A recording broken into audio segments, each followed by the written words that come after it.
द्वार तिहारे आऊं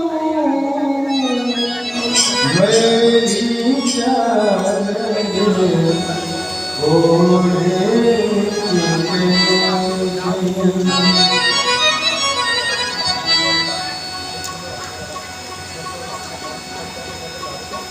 आज शुद्ध जी महाराज शौनकादि ऋषियों को कथा सुना रहे हैं और परम आनंदित हो रहे हैं। बोलो जय श्री राम। इसके आगे की जो कथा है परम दिव्य कथा है। बोलो जय श्री राम।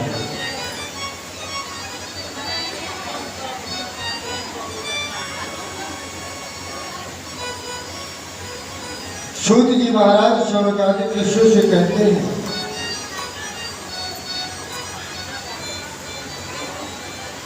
एक व्यक्ति है जिनका नाम है दक्ष प्रजापति। बोलो जय श्री राम। दक्ष प्रजापति प्रजापतियों के राजा ब्रह्मा जी ने बना दिया। हाँ, जाओ आज से प्रजापतियों के तुम राजा हो। बोलो जय श्री राम। कोई कोई ऐसे व्यक्ति होते हैं अगर उनको ऊंचा पद मिल जाता है ना तो खुद को संभाल नहीं पाते, अहंकार के कारण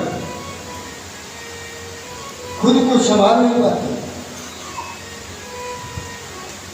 क्यों नहीं संभाल पाती? क्योंकि जिस योग को वो थे नहीं वो पद मिल गया।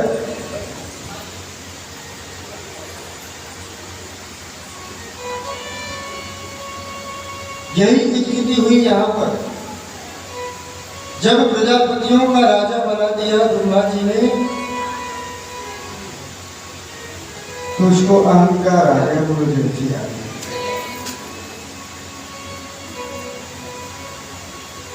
आजकल तो भैया ऐसा है कि अगर किसी के पास ज्यादा धन हो गया, अच्छा पद मिल गया तो गंभीर हो जाता है। बोलो जय श्री राम। अरे भैया तुम्हारे पास धन है, तुम्हारे लिए हाँ,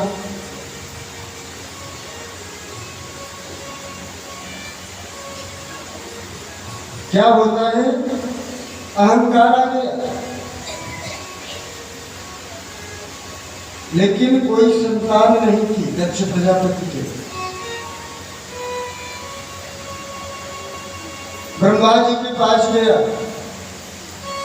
आपने मुझे प्रजापतियों का तो राजा बना दिया लेकिन संतान नहीं है, क्या करूं? और मुझे अलौकिक संतान चाहिए, चाहे पुत्र हो या बेटी हो, कोई भी हो।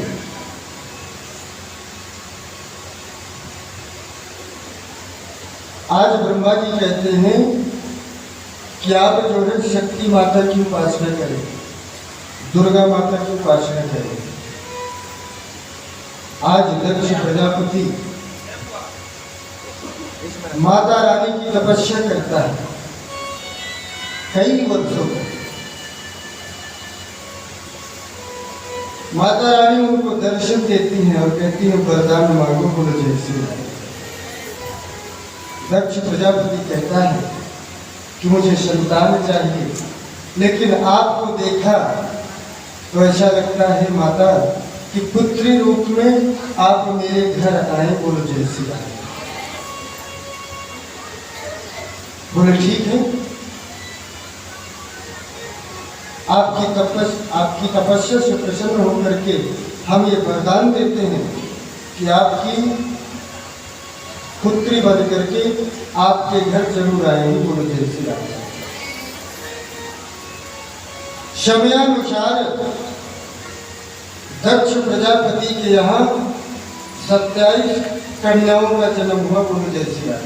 27। सबसे छोटी थी माता सती। बोलो जय श्री राम।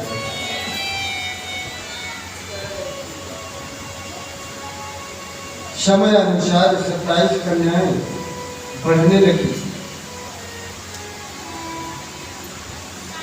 एक दिन क्या होता है कि दक्ष प्रजापति के यहाँ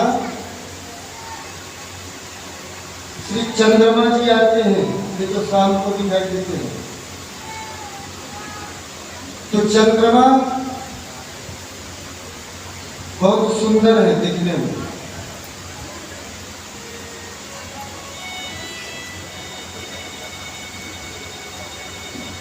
सत्ताईस कन्याओं का जन्म हुआ, 28वीं माता सती है। तो 27 कन्याओं ने जब चंद्रमा जी को देखा तो उनके ऊपर मोहित हो गए। दक्ष प्रजापति ने समझाया, एक पति के साथ ठीक नहीं है, आपस में बहुत विवाद होगा। उन 27 कन्याओं ने आपस में परामर्श किया कि हमारा भी आपस में कभी कोई विवाद नहीं होगा। विवश होकर के दक्ष प्रजापति को चंद्रमा के साथ 27 कन्याओं का विवाह संपन्न हो गया। बोलो जय श्री राम। अब बताइए,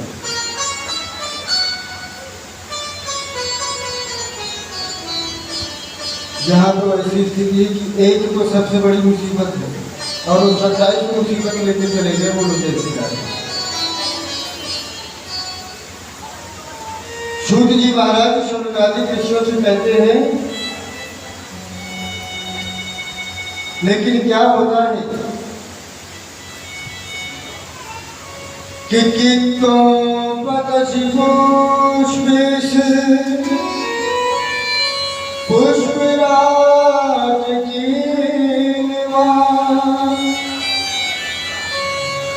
आज मत्स्या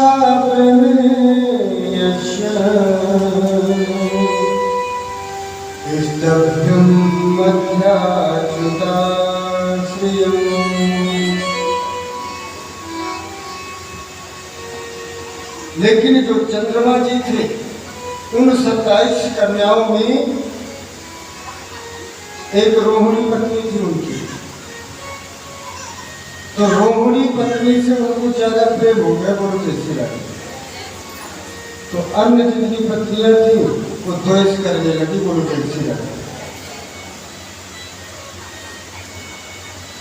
और जब द्वेष शुरू हो गया, दक्ष प्रजापति के पास गई बाकी कन्याएं और पिता से शिकायत की, बोले ऐसा ऐसा करते हैं आपके दामाद जी।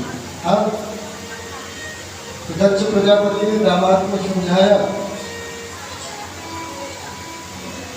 और पुत्रियों को भी समझाया कि मैंने आपसे बोला था कि 27 कन्याओं का एक पति के साथ ठीक नहीं है, आपने मेरा कहना नहीं माना और ये स्थिति पैदा हो गई। आज चंद्रमा जी को समझाते हैं, चंद्रमा जी कहते हैं ठीक है, गलती नहीं होगी, लेकिन पुनः वही रवैया होने के कारण वो पुनः फिर अपने दक्ष प्रजापति से शिकायत करती है। तो दक्ष प्रजापति ने चंद्रमा जी को श्राप दे दिया। बोलो जय श्री राम।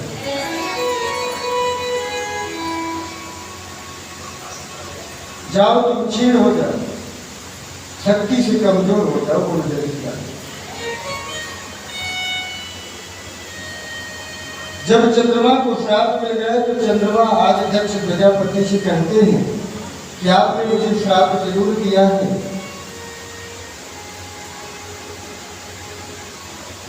लेकिन आपकी जो 27 कन्याएं हैं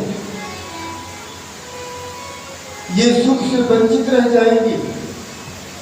तो दक्ष प्रजापति बेचारे फिर चिंतित हो गए, क्या करूं। आज चंद्रमा जी भोलेनाथ के पास जाते हैं और भोलेनाथ की सुंदर भक्ति करते हैं। बोलो जय श्री राम। और भोलेनाथ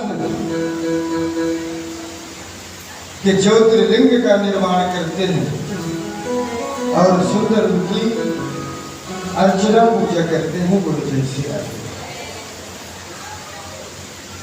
कि भक्ति प्रदान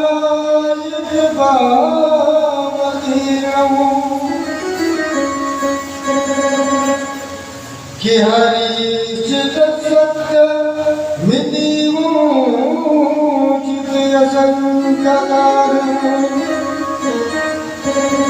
तस्मै विधेये नमः शिवाय।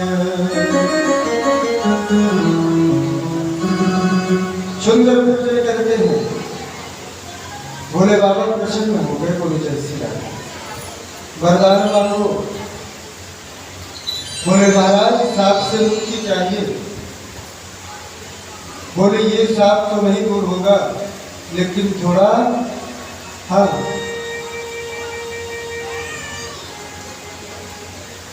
ये थोड़े रूप में हो जाएगा। और कहा कि महीने में 15 दिन घटोगे और 15 दिन बाद अपने पूरी तरह से अपने स्वरूप में आ जाओगे, गुरु जैसे। इसलिए चंद्रमा 15 दिनों तक घटता रहता है, फिर बढ़ता जाता है, बोलो जैसे।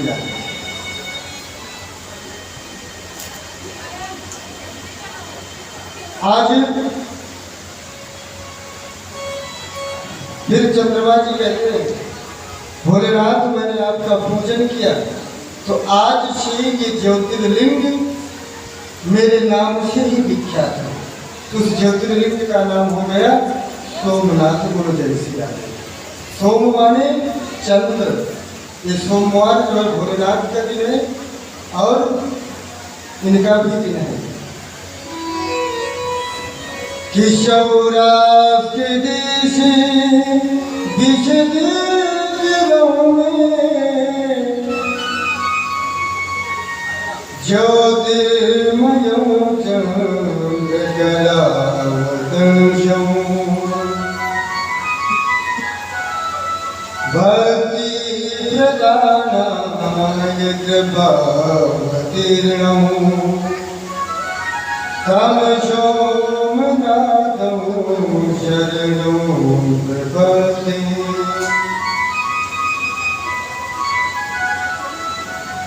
श्री सोमनाथाय नमः।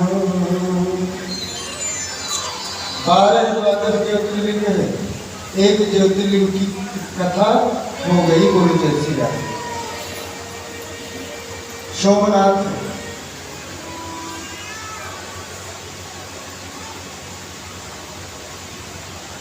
माता सती का विवाह, हाँ,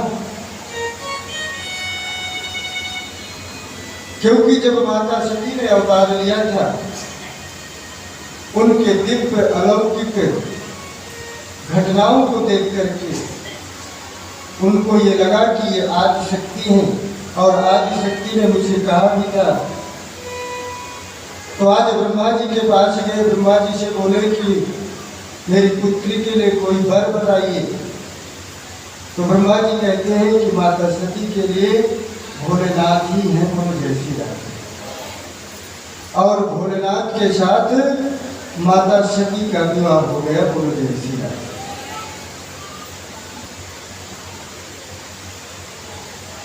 और जैसे ही भोलेनाथ का विवाह हुआ माता सती के साथ, वापस अपने हिमालय में आ गए, बोलो जय श्री राम।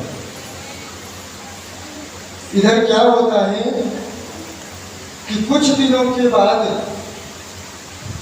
अपनी पुत्रियों से निवृत्त होकर के कुछ दिनों के बाद दक्ष प्रजापति एक विश्व सृज नामक यज्ञ करते हैं, बोलो जय श्री राम। सभी देवताओं को निमंत्रण दिया, ब्रह्मा विष्णु महेश सभी को, भोलेनाथ का भी निमंत्रण आया। यज्ञ मंडप पर सभी ब्राह्मण ऋषि मुनि देवतागण बैठे थे।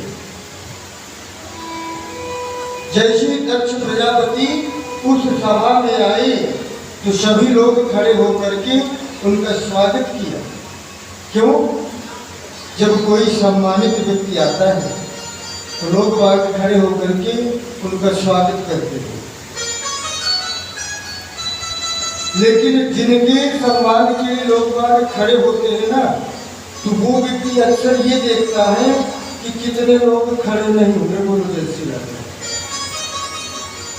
वो ये नहीं देखता कि कितने लोग खड़े हुए, वो ये देखता है कि कितने लोग नहीं खड़े हुए, बोलो जय श्री राम। हाँ, यही स्थिति यहाँ पर हो गई। बोलो जय श्री राम। ब्रह्मा पिता है दक्ष प्रजापति के, तो पुत्र के सम्मान के लिए तो पिता खड़े होंगे नहीं। और ब्रह्मा जी के पिता हैं मेरे नारायण, वो तो बाबा हुए। और भोलेनाथ तो दामाद है। बोलो जय श्री राम। हाँ, अरे भैया आप जो बेटी की हो, हाँ दामाद है, तो दामाद खड़े होकर के स्वागत नहीं किए। बोलो जय श्री राम।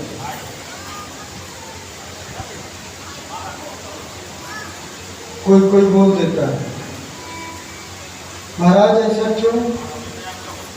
बोले भैया उसमें कारण है। बोलो जय श्री राम। हम देखते हैं हर जगह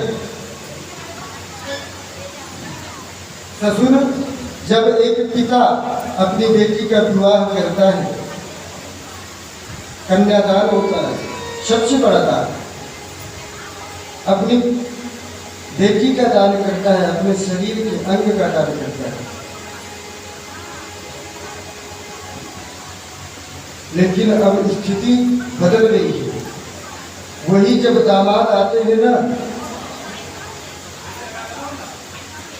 तो सासू माँ को ससुर जी को प्रणाम करते हैं। बोलो जय श्री राम। वो प्रणाम करके ये बताना चाहते हैं महाराज आपकी बड़ी कृपा रही कि आपकी बेटी हुई और हमारा विवाह हो गया। बोलो जय श्री राम। काश अगर आपकी बेटी न होती तो हम तो बिना ब्याहे ही रह जाते। बोलो जय श्री राम। आपके हम शुक्रगुजार हैं, ऋणी हैं। हाँ,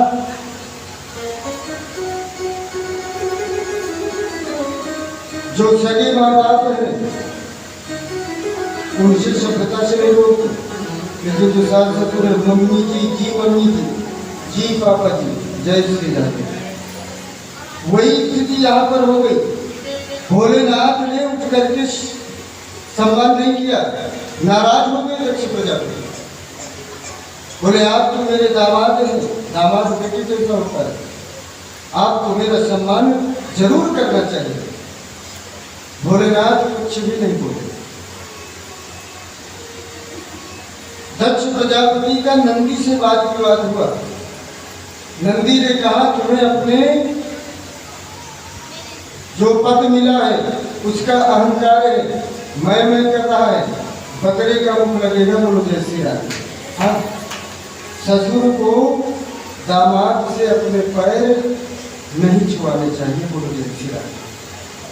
नियमतः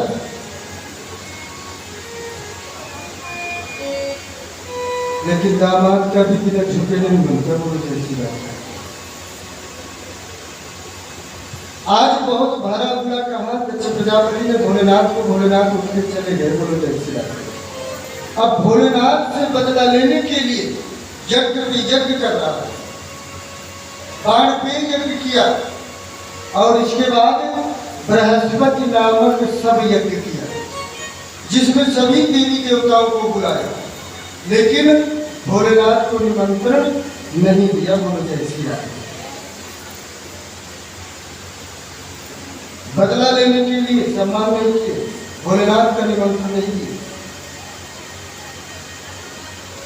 सुंदर यज्ञ की तैयारियां हो रही, जिन लोगों के निमंत्रण थे।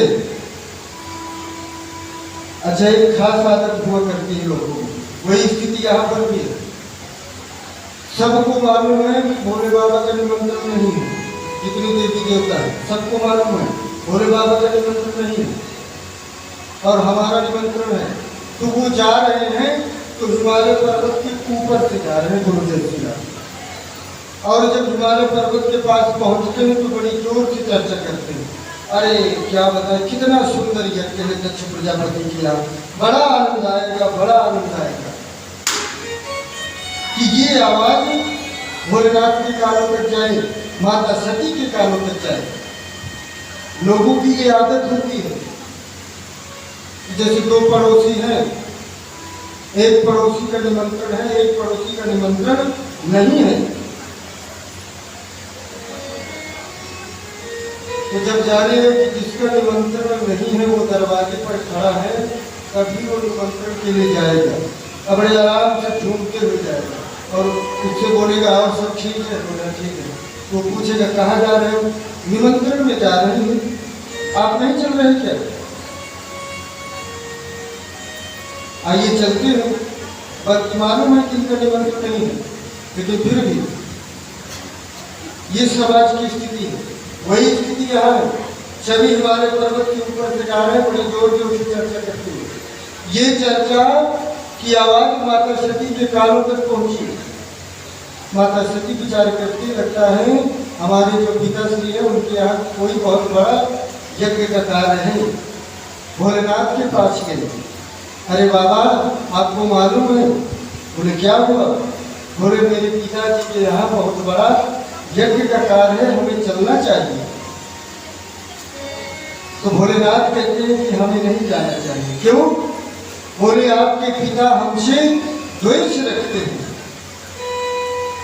और जहां मान सम्मान ना हो वहां नहीं जाना चाहिए। तुलसीदास जी कहते हैं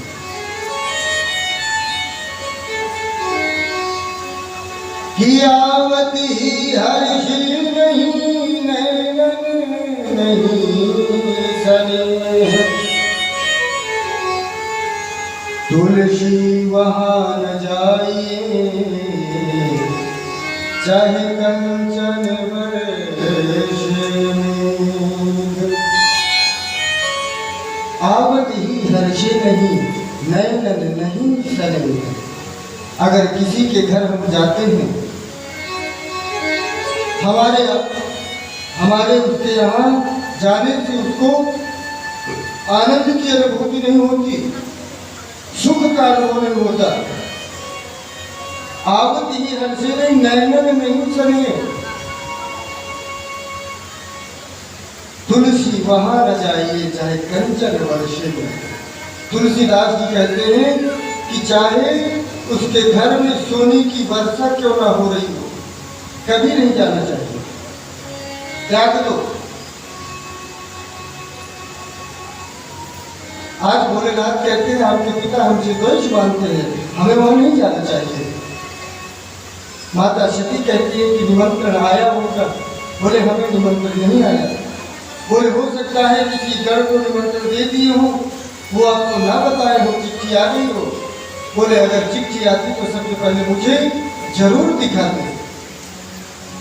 आज माता सती कहती है कि कुछ जगहें ऐसी होती हैं कि जहां पर बिना बुलाए भी जाया जा सकता है। बोलो जैसी हाँ, बेटी पिता के घर बिना बुलाए भी जा सकती है। बोलो जैसी शिष्य गुरु के यहाँ बिना बुलाए जा सकता है। भाई बहन के यहाँ। लेकिन आजकल ऐसी स्थिति हो गई कि हर जगह बिना बुलाए चाहे जाए ना, लेकिन एक जगह बिना बुलाए जरूर जाते हैं। बोलो जय श्री राम। बोले कहाँ? बोले ससुराल। बोलो जय श्री राम।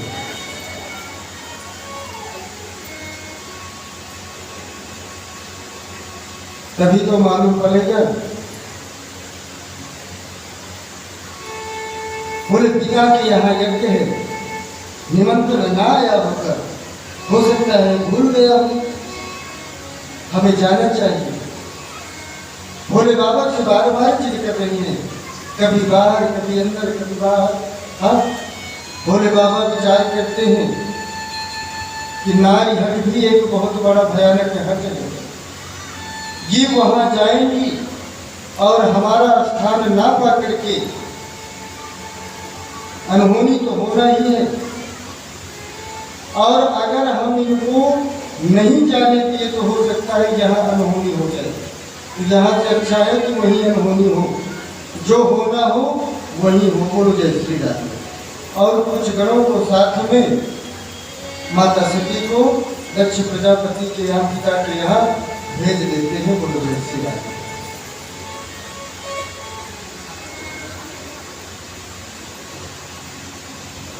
आज माता सती जैसी ही आती है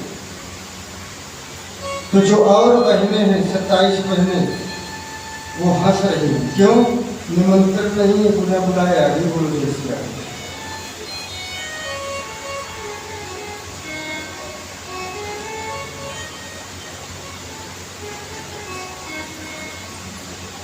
सिर्फ माता सती की जो माता है बड़े प्रेम से मिली, अच्छा हुआ बेटी तुम आ गई। दक्ष प्रजापति पिताश्री भी नहीं बोले। हाँ, आज जब माता सती यज्ञ मंडप की ओर जाती हैं तो देखती हैं कि वहां पर तो भोले बाबा का कोई स्थान ही नहीं है। जितने भी ऋषि मुनि यज्ञ करा रहे हैं, जितने भी ब्राह्मण देवता है, देवता हैं, बोले ये यज्ञ सफल नहीं हो सकता, क्योंकि कोई भी अनुष्ठान हो, चाहे छोटा हो चाहे बड़ा हो, बिना भोले बाबा के पूजन के वो अनुष्ठान सफल हो ही नहीं सकता। बोले मेरे पिताश्री क्या सोचते हैं कि भोले बाबा का स्थान न देकर के उनका अपमान कर देंगे और यज्ञ सफल हो जाएगा? यज्ञ कभी सफल नहीं हो सकता। आज माता सती विचार करती हैं कि मेरे पिता ने मेरे पति का इतना बड़ा अपमान किया। क्यों? शादी के बाद पति का 7 फेरे होते हैं, 7 फेरे होने से 7 गुना अधिकार ज्यादा हो जाता है।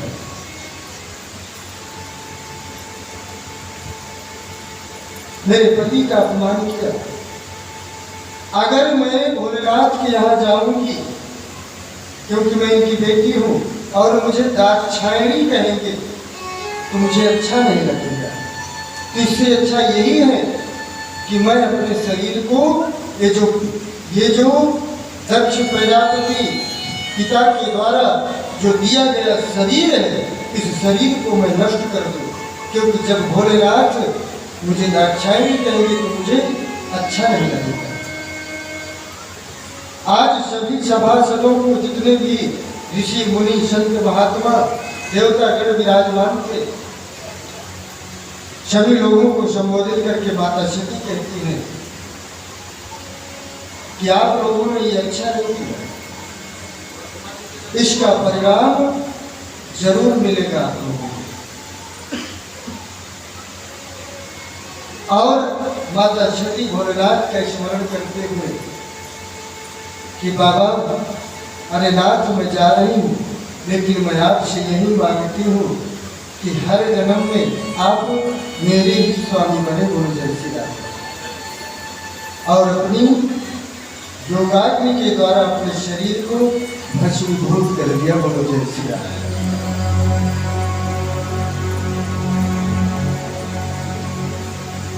जब माता सती का शरीर जल रहा था तो वो अभिमानी पिता रोका भी नहीं, अहंकार के वशीभूत था। रामचरितमानस में एक चौपाई आती है, तुलसी बाबा लिखते हैं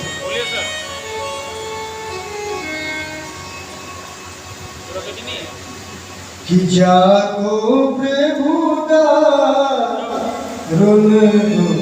दीना, जागो प्रभु दारुण दीना, जागो प्रभु दारुण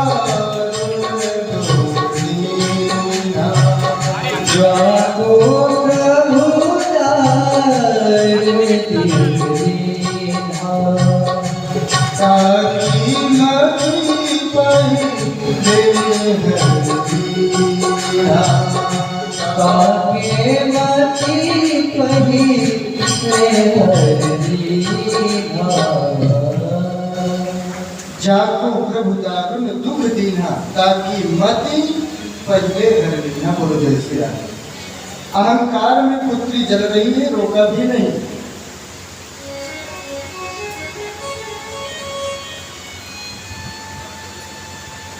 भगवान भोलेनाथ के गणों ने जब ये दृश्य देखा, आक्रमण कर दिया, लेकिन भृगु ऋषि ने भग देवता उपस्थित करके यज्ञ से उनको वहां से भगा दिया, बोलो जय श्री राम। आज जितने भी गण हैं भोलेनाथ के पास आए और सारी घटना बताई, और ये भी जब बताया कि माता सती हो गई, अपने शरीर को भस्मीभूत कर लिया, भोलेनाथ को श्री राधे। और जैसे भोलेनाथ को क्रोध आया, एक जटा उखाड़ी और जमीन पर पटका, तो एक विशाल का एक व्यक्ति प्रकट हो गया जिसका नाम है वीरभद्र महाराज गुरु जय श्री राधे। और जैसे वीरभद्र प्रकट हुआ, वीरभद्र ने कहा बाबा आज्ञा, बोले जाओ दक्ष प्रजापति का वध कर दो गुरु जय श्री राधे, यज्ञ विध्वंस कर दो और उसका वध कर दो। आज वीरभद्र बड़े वेग से आता है और जैसे वेग से आता है यज्ञ मंडप पर सीधे पहुंचता है। भृगु ऋषि ने जो भक्त देवता उपस्थित किए थे उनकी दाढ़ी मूछ उखाड़ दी गुरु जय श्री राधे। जितने भी देवता हैं सभी देवताओं को युद्ध में हरा दिया।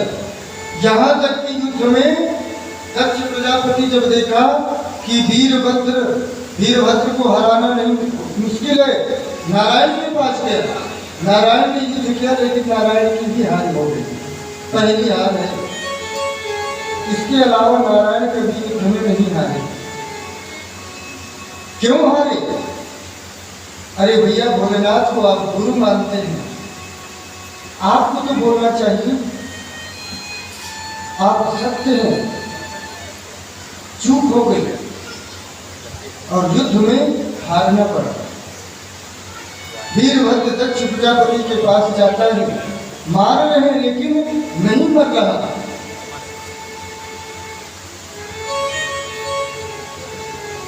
तो जैसे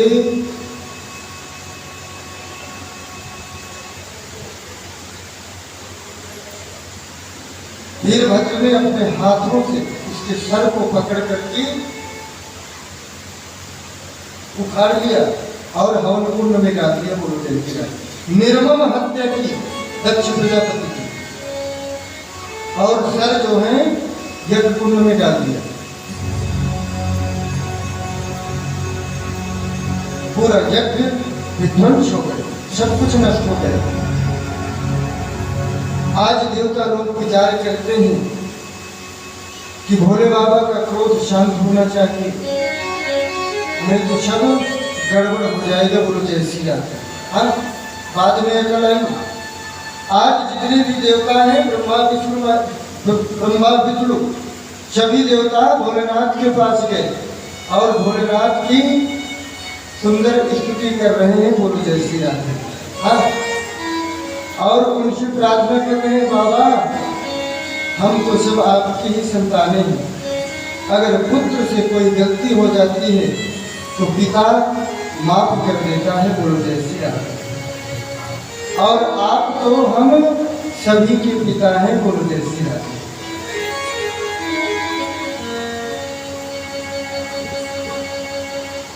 भोलेनाथ की सुंदर स्तुति करते हैं।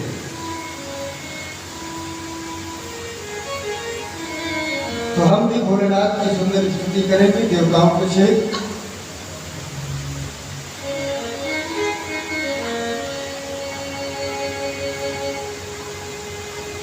बोले शंकर भगवान की जय। हे शंभु बाबा मेरे भोलेनाथ।